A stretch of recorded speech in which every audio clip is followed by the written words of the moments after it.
All right. Our next panel is on taxing of cryptocurrencies. Moderating this panel today is Ms. Allison Schrager, columnist at Quartz. Ms. Schrager has a PhD in economics from Columbia University, where her research focused on pension and labor market risk. She has consulted to the International Monetary Fund and the World Bank on pension risk, and to the Organization for Economic Cooperation and Development on Entrepreneurship. Joining her on the panel is Mr. Daniel Winters, who is the founder of Global Tax Accountants. Global Tax Accountants specializes in cryptocurrency tax and accounting.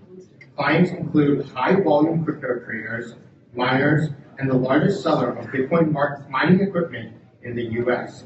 Mr. Winters speaks on topics such as the IRS subpoena of Coinbase, the DAO, Bitcoin taxation, and triple entry accounting on the blockchain.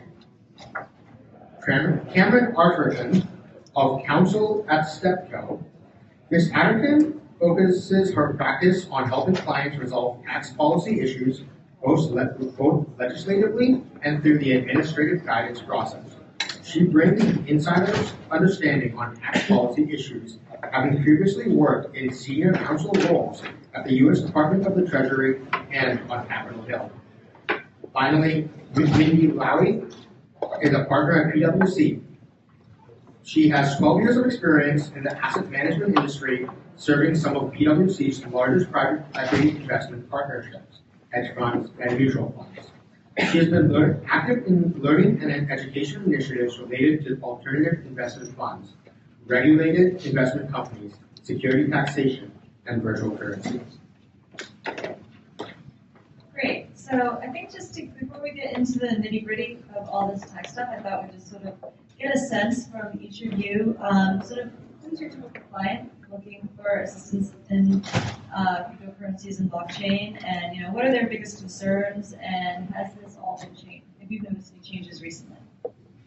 Hi. It's kind of hard to say what my typical client is. I work with, I'd say, mainly individuals. Lately, I've been fielding a lot of inquiries from people who essentially their crypto assets really increased and they want to know how to handle this. I also work with companies like, blockchain developers, biggest seller of Bitcoin mining equipment in the country, company that token sale. But on the whole, I'd say it's mainly, for me, individual traders who have found a creative way to turn an income into new token economy. Hi. So I'm in PwC's financial services practice on the tax side, and I focus mainly on in our asset management practice on either institutional clients or funds, so hedge funds, private equity funds, or venture capital funds. And I think what's top of mind for them right now is really complying with all the rules. They want to do the right thing. There's very limited guidance out there, and so reconciling the two is what's been causing a lot of questions in the most recent months. I think in the past 2 months, I probably fielded more questions in this place than in this field than I have in the past year and a half. So definitely to your question, we see an increased activity over here, increased sensitivity to tax factors. Steptoe Johnson, I have a very broad blockchain practice. I focus on the tax side of things, and so most of my clients are concerned about the lack of guidance, and of course the issues associated with the court-based enforcement actions. Well, I think that's a good place to start. Could you explain to us, I don't know if it was mentioned in the bio, but you actually have experience in the Treasury, so you probably know the current state of guidance and better than anyone. Right. Well, so there's not, as you all may know, there's not a lot of guidance out there. The IRS put out in 2014 a notice, 2014-21, which is really the main pronouncement that we have out there. And it basically said that virtual currency should be treated like property. And it noted cases where, so all of the traditional rules, tax rules would apply as they apply to property.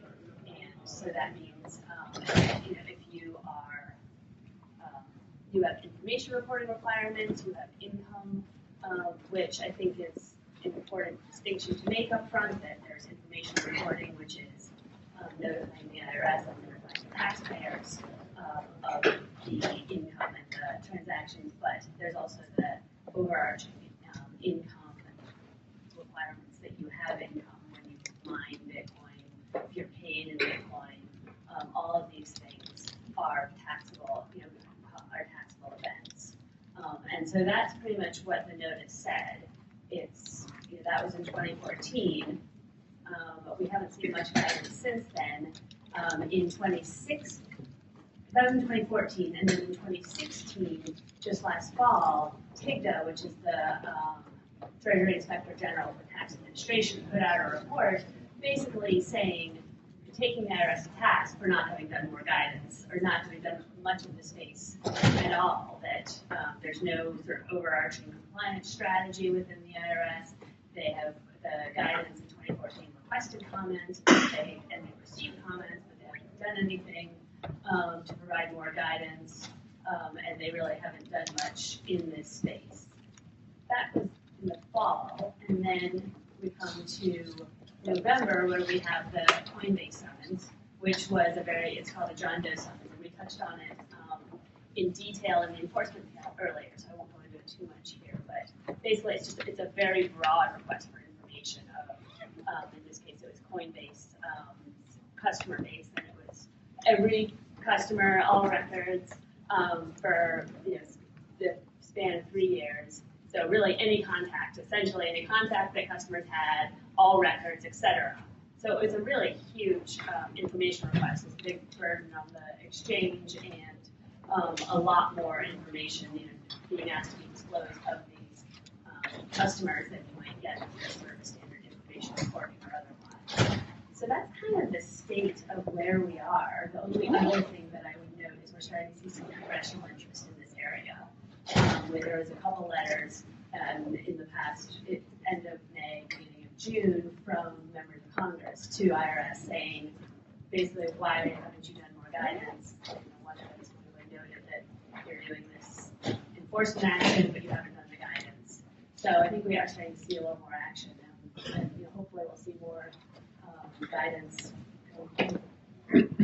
I'm curious if, it sounds like 2014 and there's a lot of uncertainty. Do you think the current guidance is sufficient for all those people using Bitcoin and how the market's evolving? So I think when you look at the 2014 guidance, there was a number of areas where it was definitely helpful. And I think the two most important and most helpful pieces of information that came out as a result of the 2014 guidance was, one, classifying virtual currency as property. I think probably most practitioners thought that was the right approach, but perhaps your individual who's walking down the block and purchasing a coffee for Bitcoin probably didn't realize that they may be engaging in a taxable transaction. And so the 2014 guidance did clarify that point. The other important point that the 2014 guidance clarified was the taxation of mining activities.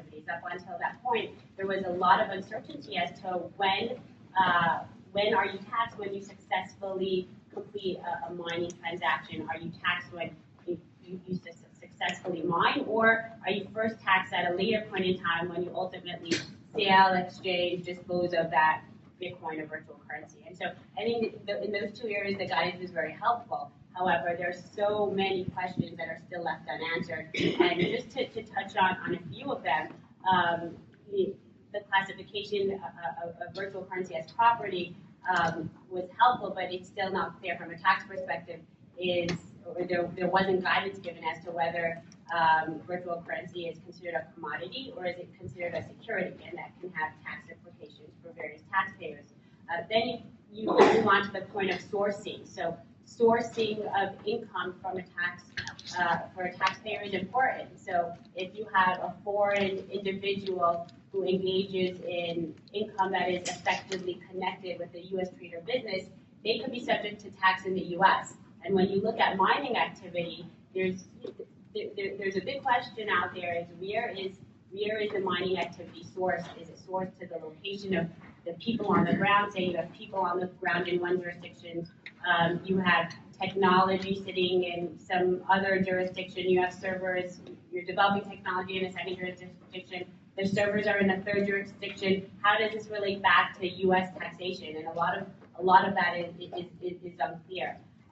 And then thinking about lot relief methodology when you ultimately dispose or exchange of a virtual currency, how do you go about deciding what lot you're relieving, and then back to the information reporting. I think there's a lot of uncertainty there, especially considering the FBAR reports, the FATCA that's coming into play. So there's still a lot of guidance that the industry could use. And just to build a little bit on your original point that this clarified the treatment of property and was very helpful in that respect. It was helpful for the people that are aware of the notice. The man on the street who's using Bitcoin is not really aware of Notice 2014-21. I think it is not intuitive that this is property, as Mindi suggested, and so it does cause a lot of compliance issues because there's a lot of people out there that just are not aware of this obligation, since it's not sort of what you would expect if you're using virtual currency like cash.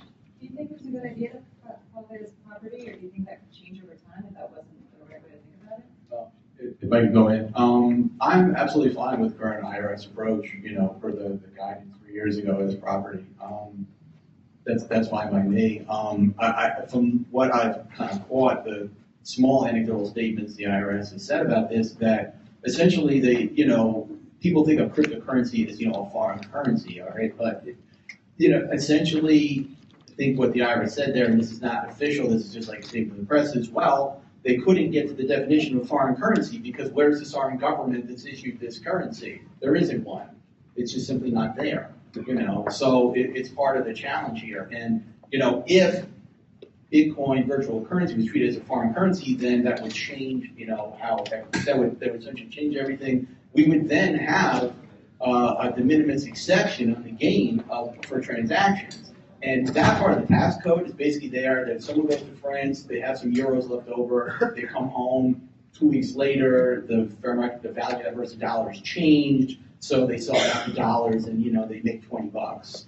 Okay, so it's just sort of a convenience thing. I actually think that having a de minimis exception like that to the current treatment of virtual currency would make a lot of sense. Because look, let's face facts. Nobody with small transactions is reporting this anyway. Okay, I don't get anyone coming to me that said, yeah, I have a total of $500 worth of Bitcoin transactions. Okay, small stuff, nobody's telling me about the IRS anyway. The reporting burden on that is far too high. So a de minimis exception is fine. So that's just sort of my take on it. But okay with property. IRS to have to enforce that too. Those small transactions cause burdens on both sides. Exactly. Yeah, it's not worth the fees. If you have 1,000 transactions and you're trading on 4 different exchanges or 6 of them and you didn't add the US, then yeah, I think you better jump on that. I mean, the bar isn't that high, but we ought to just throw it in, make everyone's life easier. Why do you think the IRS hasn't offered more guidance since 2014? I think they don't have enough knowledge, and I think they have a wrong perspective.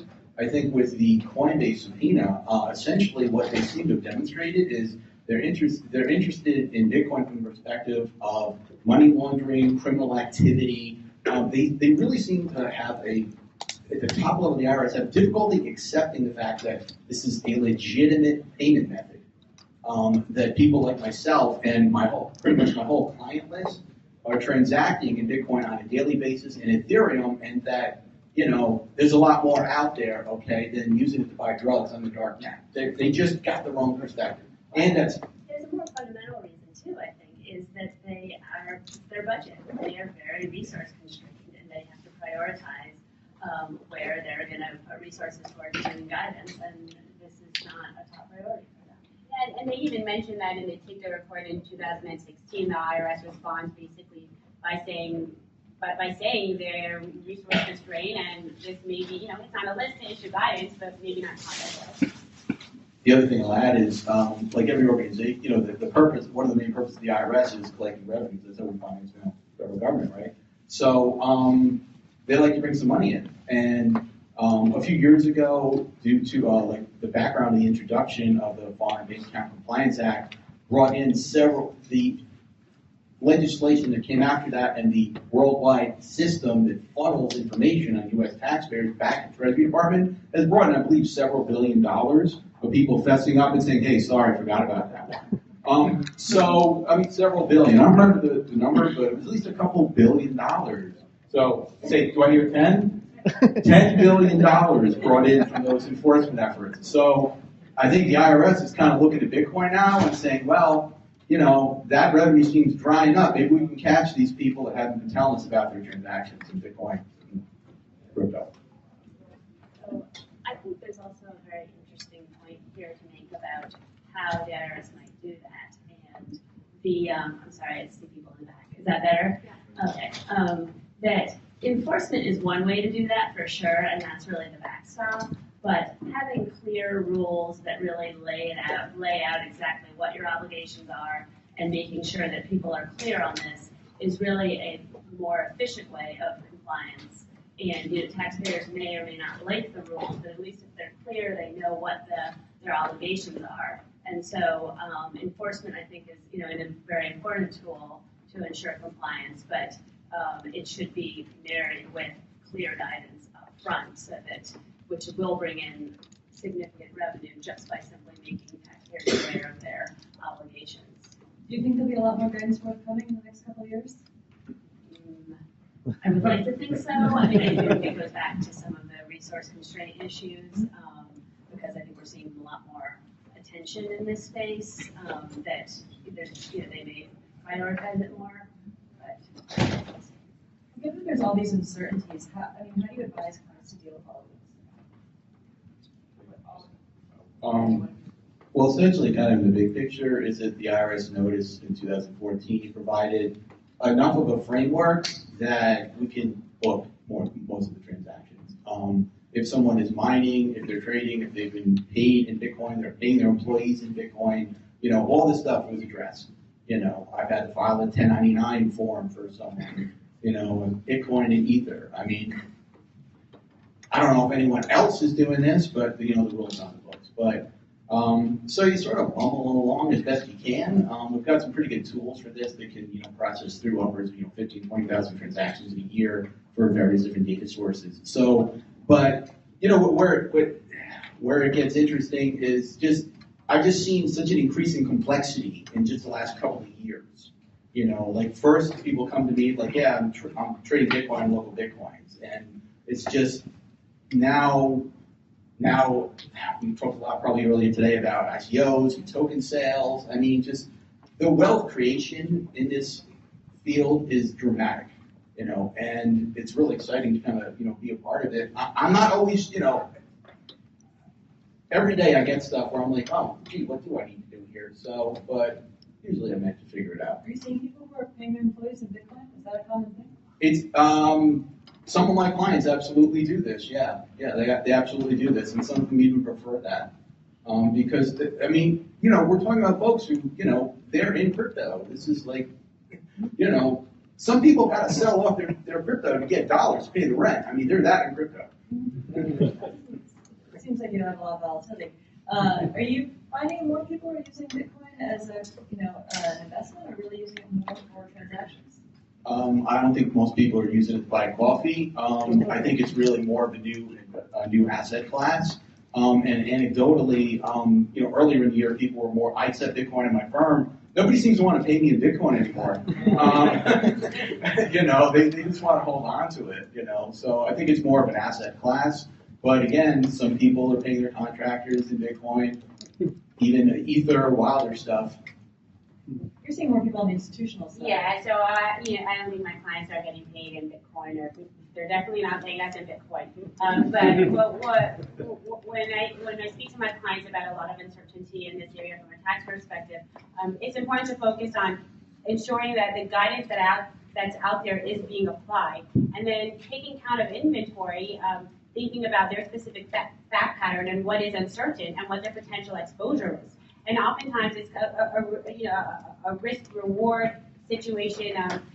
Maybe there's some uncertainty as to whether they have to file a certain form or not. And then what we do is we look at the penalties associated with the form, and oftentimes it makes sense to err on the side of caution, to over-report, just to shield yourself.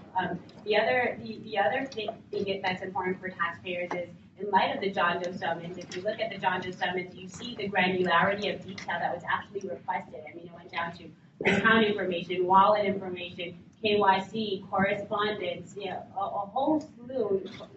The IRS wants to know about all the transactions, a whole slew of information. So to the extent taxpayers are engaging in this type of activity, make sure your documentation is robust and make sure you're keeping records of everything in case you're under audit one day. You should be well prepared, being that you've already got a glimpse of the John Doe summons that's out there. So that was great. I don't have much to add to that except that Steptoe does accept Bitcoin. Do you hold it or you convert it? That's a key question. Yeah. I think we converted it. Oh, okay, that's cool. I mean, for the typical person who maybe has like just a couple of Bitcoin, I mean, what do they really, you know, typical user, what do they really need to know? What do they make sure they're doing to stay compliant? Records. That's essentially what the issue is. Need records. The volatility, I mean, how do you deal with all that in terms of value? Essentially, I can pull values for lots of different coins, for any given day with the tools that I'm using. So, it kind of depends where it is. I mean, straightforward situation, someone just has, one or two wallets, again. But the tricky part is, of course, is that once, trying to get really specific, with Coinbase, you can only know what happened in your transaction at the moment you're doing it, and afterwards you can't. So when you go back 9 months later and try to figure it out, and you have a long list of blanks, it's not so easy to figure this out. So, and that's where I go and ping you and say, okay, please tell me what you did with these 912 transactions. So records, but not everybody wants to, that's kind of the key thing, But depending on the wallet you're using, you may not be able to do that. So then you got to go to a secondary. It's records, but it's it's really easy to flip Bitcoin and crypto around the world. It's way harder to be your own bank and take on all that responsibility and act as the back office operation as a broker to keep track of everything that happens. Do you guys have anything to add from your client? I think you basically covered it. Yeah, it's important to make sure you're keeping the records. I mean, to the extent you can, in real time. There is software. I think there is some software out there that can help with record keeping from a virtual currency perspective. But understanding where you are, your position is at the end of the year is going to be important. So you're going to have to be able to convert that information to something meaningful that can be reported on U.S. tax returns. Just making sure that you're clear on the rules. I mean, there's going to be tax consequences to the things you're doing, and so what are those? Being clear on it. Has this changed with the emergence of other cryptocurrencies? I mean, have any of the rules changed, or is there any things people have to be aware of?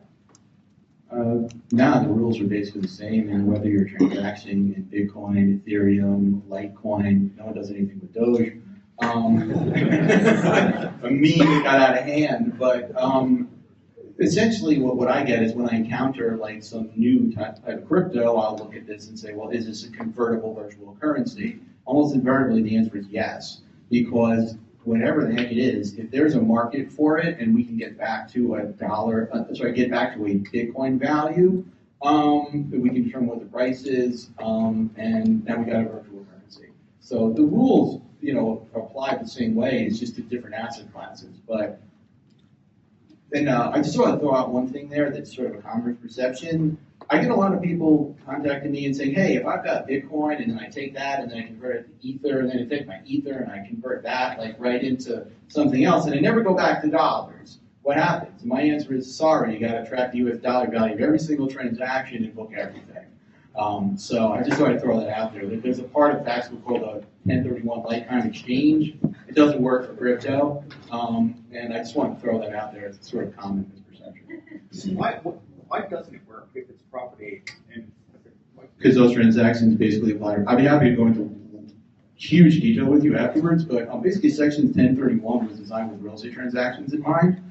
So you could theoretically do, let's just say theoretically you did a 1031 exchange. So then you have to fill out, then you would need to identify exactly the property that, in this transaction, what your original cost basis is for this transaction, and then fill out the appropriate form and then file it with your return for the year in question. All you're really doing is deferring the tax on this to a future time. Okay, so again, I only met one guy who said this would work. He was later found guilty on like a dozen charges of political corruption. He's currently under house arrest and did this bar. I'd be happy to forward you his contact details.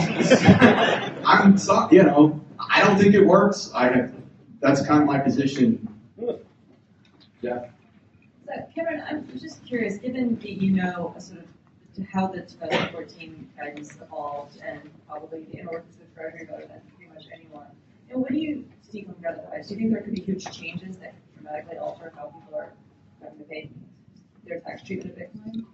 I didn't think so, and the reason why is because I think that the tendency is to try and put things in existing boxes.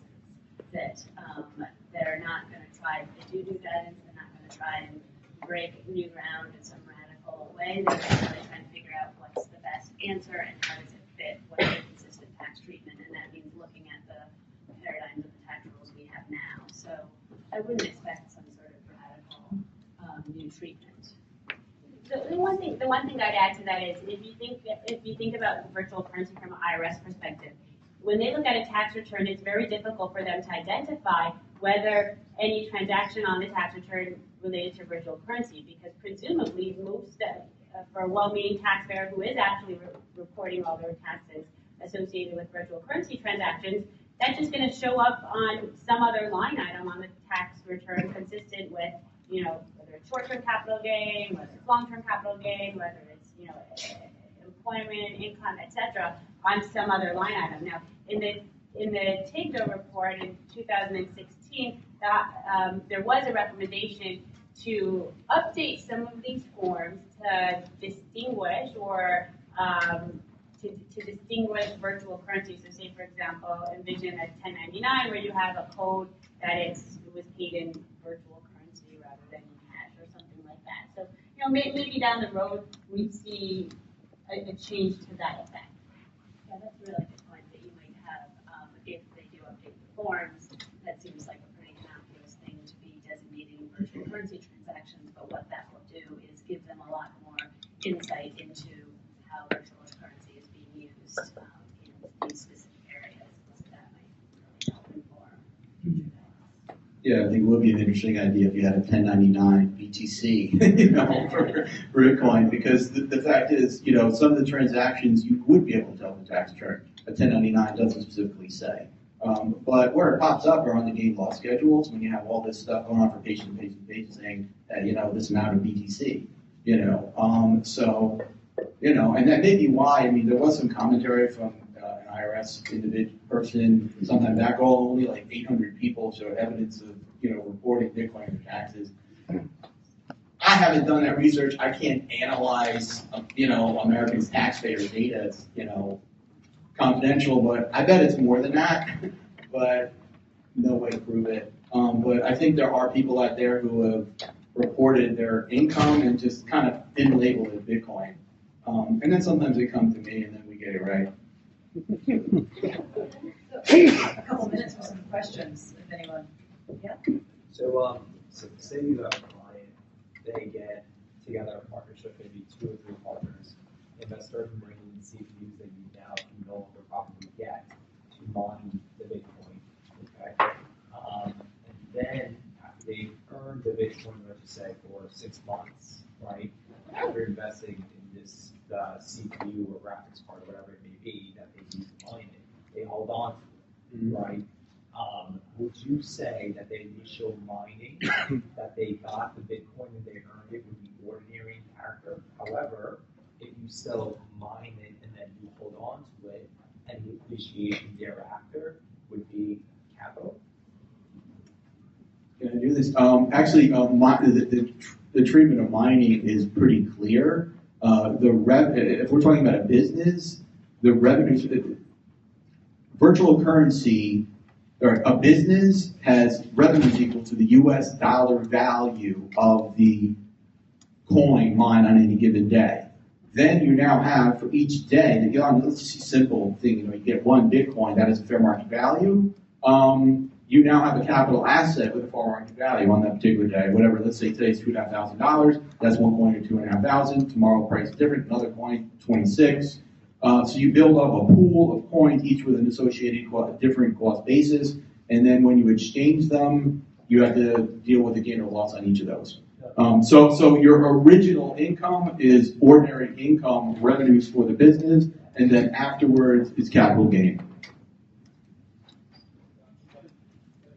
Have you seen any trend of what colleagues are going to get audited? More likely to be audited than someone who's not? Does that make any sense? Like, People who get audited usually don't make that public. if you're client, like if you see like you're more likely to get audited if you report cryptocurrency as a capital gain as opposed to as ordinary income. What I'm basically saying is sort of, I personally haven't dealt with an audit, but what I personally dealt with are people who didn't declare their income at the year in question, and now we're sorting that out. But it's really impossible to say, who's been audited for Bitcoin virtual currency, because unless they decide to make that public knowledge. Yeah. It's very hard to tell. Also, when you're trying to capture who's been audited, usually that's a few years out, right? So a lot of Bitcoin virtual currency transactions maybe got more popular over the last few years, but the IRS has a longer statute of limitations, so it could be 2-3 years until they open up a tax return. And so, to some extent, I think it's a little bit too. I definitely don't have that information, but I think it may be a little bit too premature to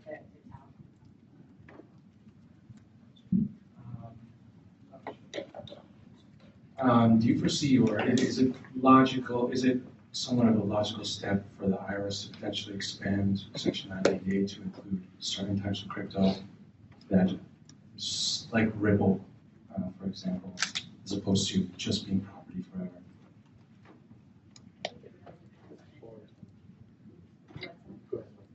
If it's recognized in another jurisdiction, then I think that's a real issue here, but I think until then, you just see this property. Oh, I mean, in terms of if it's, it's a global cryptocurrency, so, would it depend on perhaps which jurisdiction it travels to and from, as opposed to just the inherent jurisdiction of cryptocurrency, because there kind of is no, sorry, I might be right. Maybe just summarize what that code section means for the non-tax geeks in here. Yeah, it really just covers your foreign currency trading, foreign currency transactions. So the tax treatment ultimately is a bit different than just your regular capital gains or losses or ordinary. But I guess my thought process is for a project like Ripple, which is essentially working as an a buffer currency between other types of currencies. Can you see the IRS potentially seeing something like Ripple as a 988 classification? Right. I think that the basic issue that IRS is dealing with in calling it property is that it's not a fiat currency. That virtual currencies are not fiat currencies. They're not recognized by a jurisdiction as the coin of the country.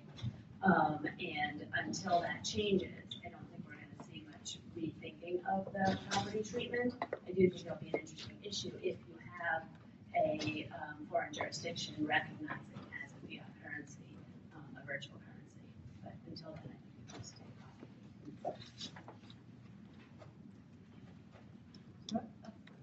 So I think it wasn't the issue that it was not actually issued by a government, because I believe, correct me if I'm wrong, it became legal tender in Japan.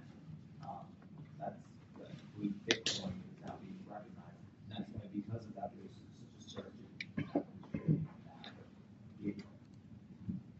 in I don't speak Japanese, and I'm not real familiar with Japanese tax law. I do know that the Japanese government did pass some laws to regulate Bitcoin. Now they've got certainty of how to treat transactions, and I think that's absolutely one of the reasons why volumes on Japanese exchanges have exploded. But Didn't recognize legal tender there, is that right? I think so it was. It's characterized as a legal way to measure, not a legal concern. And that's resolved, it's not subject to GST.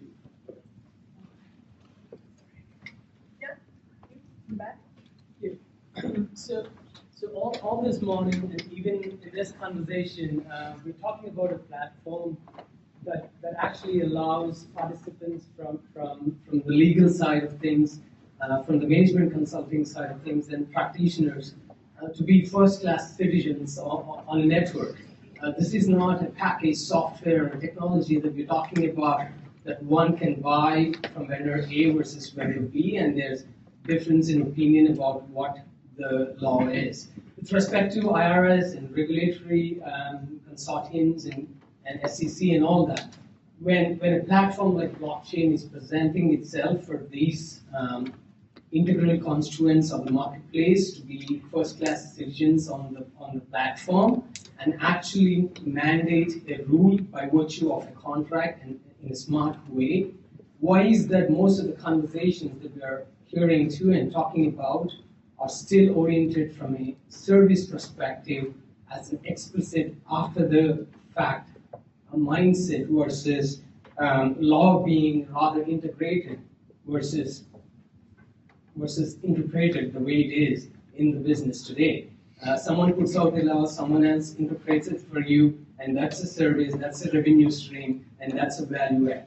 But with respect to blockchain and the whole, whether it's private, public, it gives you as a participant member an excellent opportunity to eliminate the entire ambiguity. Of course, there'll be some elimination of services, but that's the beauty of value add. And if you were sitting in the roles that you are, which is management consulting, legal counsel, and tax advisory services, and of course, media, would you receive this thought in a very receptive way, or would it be? What is the question? The question is why is that still you're talking about law being put in a rule book versus onboarded into the network itself as smart contract, because that's the implicit nature of the technology that we're talking about. So I think I understand your question, and your question is, are we almost at a state, or should we be at a state where, let's say, we're speaking about tax right now, tax can be assessed in real time rather than after the fact, right? Like real time in the blockchain technology, and why we focus so much on updating the rules or regulations so we all have a proper understanding. And I think it's a little bit more complex than that. There's a short term and then there's the long term. And in the short term, we think about blockchain technology, you think about virtual currency, there's so many different uses for it. And so what the tax treatment may be for me can be different for you and for you depending on how it's actually being used. Same thing, different countries, different laws. Yeah. Which happens all the time, but now it's for Bitcoin. Exactly, and that happens all the time, and that would be applicable to this context too. But if you think down the road, long-term perspective, will the whole concept of taxation be different? You look at the way we compute taxes in today's day and age. Taxes, essentially, it's a history book. It's the end of the year. You look back at your transactions for the year, and you're writing a history book. With blockchain technology, take it to its nth degree. If the IRS knows in real time which securities are transferring from A to B, can they assess tax in real time and just, siphon off their fair share of tax when a transaction completes? I think that can eventually happen. I hope we're not there not. yet. I hope not. Yeah, but I think we got a long way to go. Thank you. I think that's it. Yeah. Any recommendations for Schrager for tracking transactions? LibreTax, Bitcoin.tax. Those are two online packages, pretty affordable.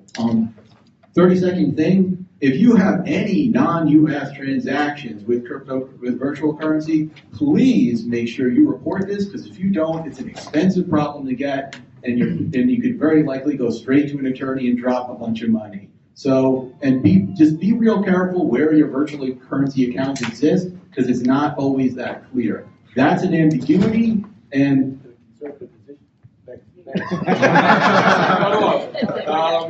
yeah, you don't want to run into that issue. I'm just saying it's an expensive problem to have. So be real careful where you have your virtual currency, where the exchanges are. It kicks in a whole bunch of reporting. You got to report all the income anyway if you're a U.S. citizen or resident, but there's all other things for the farm day account report, et cetera, et cetera, et cetera. Just watch out for that one. Minefield. Thank you guys.